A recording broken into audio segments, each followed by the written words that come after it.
막 이랬다 저랬다 하면서 막 진영을 흔들고 그러면서 얻을 수 있는 것들을 다 얻으면서 그 다음에 다음 단계까지 생각을 하는 그런 스텝을 봤을 때 지금의 어떤 트럼프 진영이 하는 전략은 엄청나게 소름 돋을 정도로 시기적으로도 그렇고 거기에서 나오는 성과도 그렇고 전략적으로도 그렇고 매우 잘 들어맞고 있는 게 아닌가.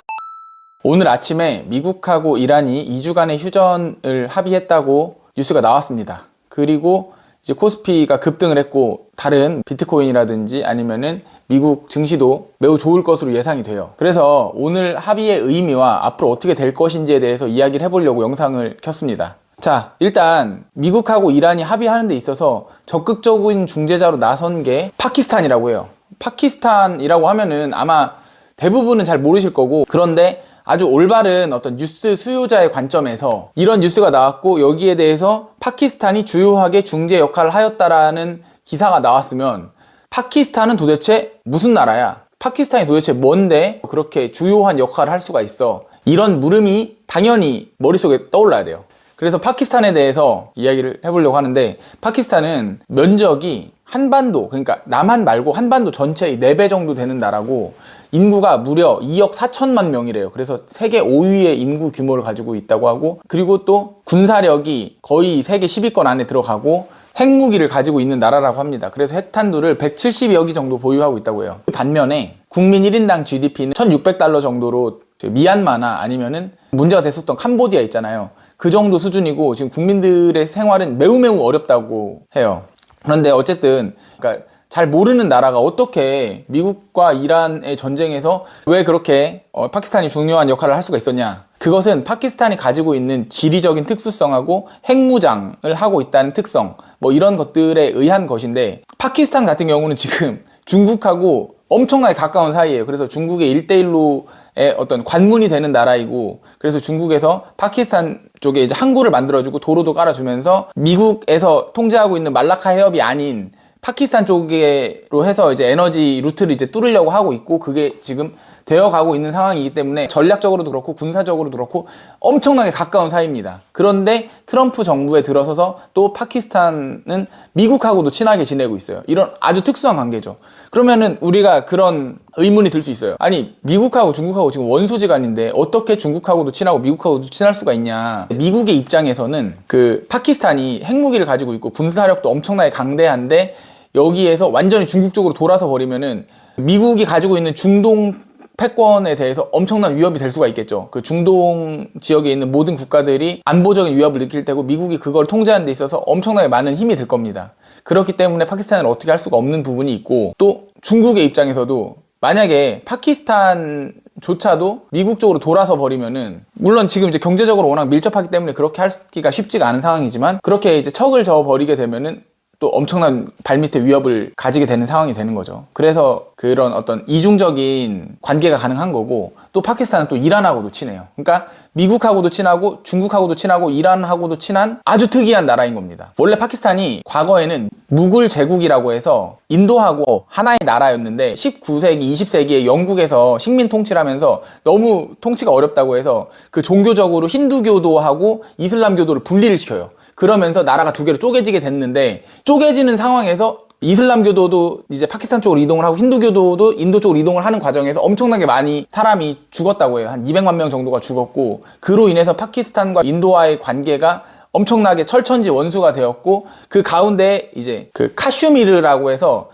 파키스탄과 인도의 가운데에 있는 분쟁 지역인데 거기에서 상시적으로 지금 전투를 하고 있다고 합니다. 그러니까 파키스탄 같은 경우는 일단 국력이 약하면은 너무 옆에 다 강대한 나라들이 있어서 이제 국력에 미친 듯이 몰빵을 때렸고, 그래서 국민 생활은 막 바닥을 기는데 국력은 엄청나게 높은 거예요. 그리고 또 군인들은 실전 경험이 엄청나게 많죠. 왜냐면은 군사력 수준으로 이제 세계 5위 정도 수준이 되는 인도와 지금 현재 맞짱을 뜨고 있고, 그리고 바로 위에 그 아프가니스탄이 있어서 아프간 전쟁에 있어서도 파키스탄 군이 참여를 해가지고 거기서도 전쟁을 치르고, 이렇게 실전 경험이 매우 풍부한 지금 상황인 거예요. 그러니까 군대 자체도 약간 우리나라랑은 다르게 매우 실전 경험이 많고, 그 다음에 나라의 자원을 군대에 몰빵했기 때문에 아주 무기 같은 것도 최첨단이고 이제 핵무기도 가지고 있으면서 정보기관의 정보력이라든지 그런 첩보 능력도 매우 뛰어난 이제 이런 나라가 되는 거죠. 그래서 이번에 이란하고 미국하고 어떤 중재를 하는 데 있어서도 파키스탄의 정보기관에서 엄청나게 많은 역할을 했고 그 중간에서 중재 역할을 하는데 파키스탄이 매우 군사력이 강한 나라이기 때문에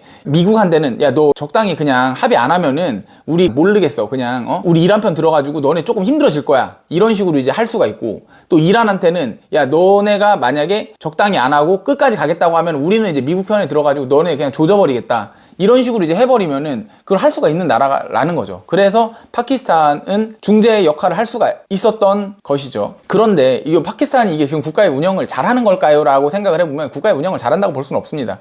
현재 국가의 정치 체계는 뭐 내각제에 의한 총리가 뭐 정치를 한다고 하는데 실질적인 그 국가를 운영하는 주체는 이제 군부에서 장악을 해서 운영을 하고 있고 군부에서 장악한 기업이 모든 나라의 기간 산업이나 돈이 되는 산업들을 다 하고 있기 때문에 국가의 발전이 없고 군대로만 계속해서 모든 자원이 투입되고 국민들은 너무너무 힘들어지는 상황이 되는 거예요. 근데 이런 상황에서 파키스탄은 중동에 있는데도 석유가 별로 안 나오는 거예요. 그러니까 석유의 대부분을 그 호르무즈 해협을 통해서 공급을 받는데 안 그래도 지금 파키스탄 인플레이션이 매우 심하고 지금 국민들의 민생고가 너무나 심해가지고 정치적으로도 막 흔들리는 상황에 있었는데 지금 이 전쟁이 계속해서 길어지면서 막 전기료가 폭등을 하고 사람들이 막 죽겠다 나자빠지고 이렇게 하니까 더더욱 파키스탄에서는 지금 뭐 동맹이고 뭐고 모르겠고 이거 해결 못하면은 아주 그냥 나라가 뒤집어지게 생겼던 거예요. 그러니까 파키스탄 입장에서도 여유가 없는 거죠. 매우 절박했던 상황이었던 거고 그렇게 해서 어쨌든 파키스탄이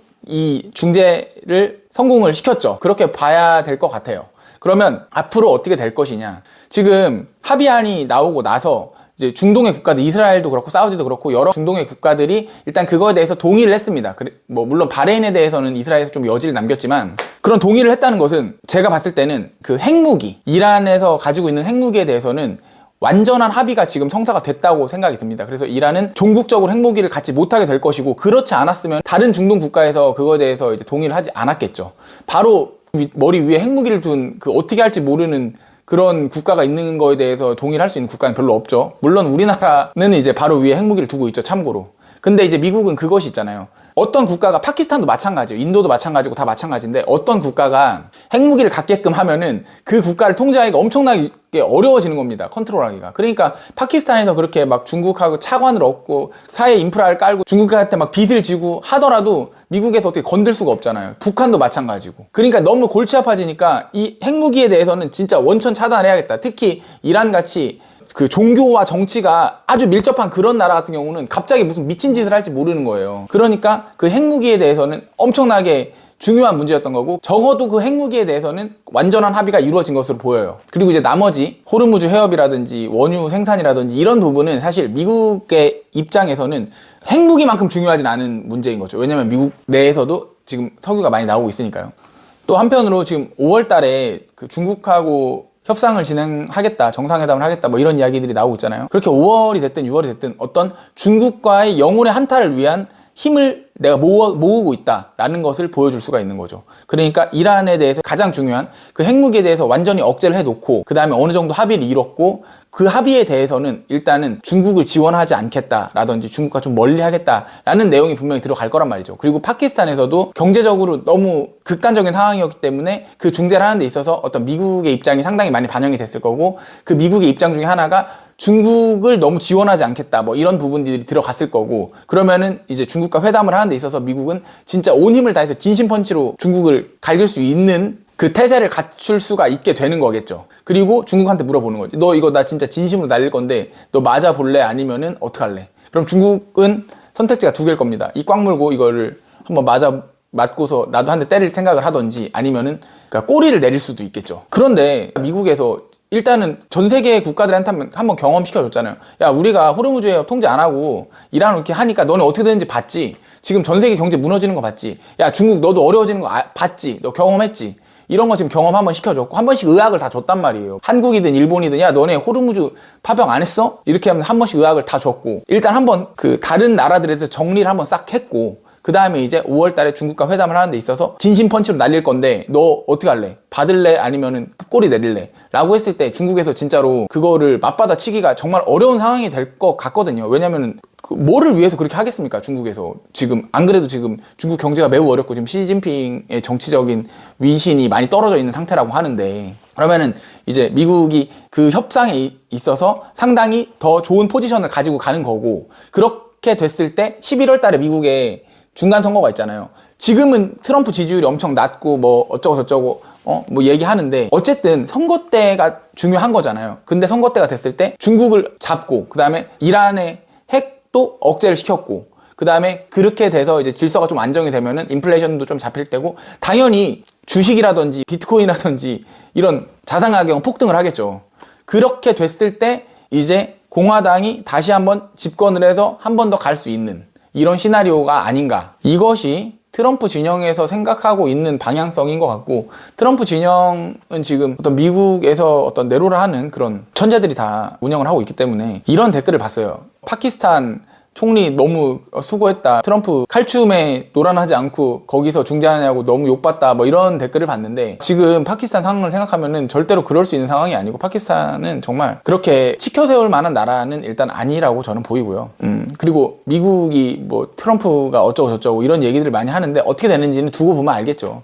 그런데 저는 언론 플레이를 진짜 과감하게 하고, 그 다음에 막 이랬다 저랬다 하면서 막 진영을 흔들고 그러면서 얻을 수 있는 것들을 다 얻으면서 그 다음에 다음 단계까지 생각을 하는 그런 스텝을 봤을 때, 지금의 어떤 트럼프 진영이 하는 전략은 엄청나게 소름 돋을 정도로 시기적으로도 그렇고 거기에서 나오는 성과도 그렇고 전략적으로도 그렇고 매우 잘 들어맞고 있는 게 아닌가라는 생각을 했습니다. 핵에 대해서 만약에 어떤 합의점이 없었다면 절대로 이 합의는 없었을 거고, 이것은 분명히 핵에 대해서 합의가 있었을 것이다 라는 저의 생각이고, 이대로 갈지 아니면은 또 다른 변수가 나올지는 이제 앞으로 좀 지켜봐야겠죠. 그런데 파키스탄에서 중재를 해가지고 이란과 미국이 합의를 했다, 이 정도를 보도를 하고 파키스탄에 대해서 얘기를 안 해요. 그러니까 한국 사람들이 파키스탄을 잘 모를 거 아니에요. 파키스탄이 도대체 뭔데? 너 뭔데 도대체 거기서 중재를 해? 이렇게 생각을 할 거란 말이죠. 근데 이런 거에 대해서 제대로 보도를 하는 언론이 잘 없는 것 같아요. 그리고 이런 어떤 여러 가지 맥락적인 거를 보고서 자기의 관점을 가져가야 되는 게 전 중요하다고 생각을 하고, 그런 측면에서 당장의 어떤 흔들림은 있을 수 있겠지만 앞으로의 어떤 자산 시장은 중국과의 회담 이전에는 괜찮을 것 같다. 그리고 이 합의, 그러니까 2주간의 휴전은 아마도 더 길어지고 뭐 좀 되게 잘 되면 종전으로까지 갈 것 같다 라는 예상을 합니다. 좀 급하게 찍어서 좀 두서가 없었을 것 같은데, 어쨌든 시청해 주셔서 감사합니다.